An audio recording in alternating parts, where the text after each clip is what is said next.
This morning's Breakfast Bible Bites concludes Psalm 74 with verses 22 through 23.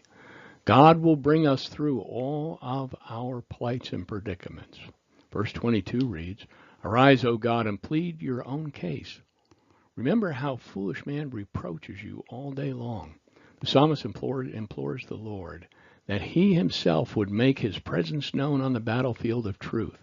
A single glance or a word from his lips, and the victory over evil will be his.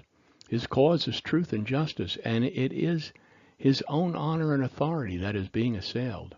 When the foolish man spews bitter vitriol against a believer, it is really because there was really an assault made on God.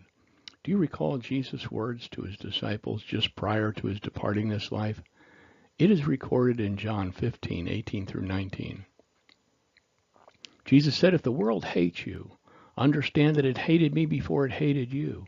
If you were of the world would love you as its own. However, because you are not of the world, but I have chosen you out of it, the world hates you."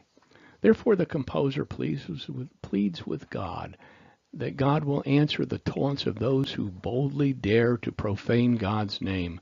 No better reason for asking for his intervention can be given, since such a conduct is a real reproach to God and a reflection on his honor before the world.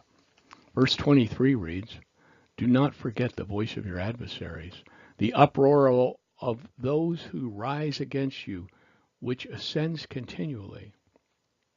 This Maskil Psalm is a prayer of Asaph and a petition for God to move in victory to the benefit of the bereaved, dispossessed, or ousted against God's adversaries.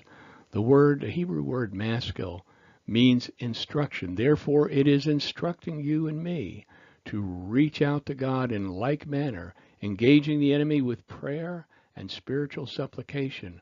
When we do, we can do so with the full assurance that God will bring us through all of our plights and predicaments.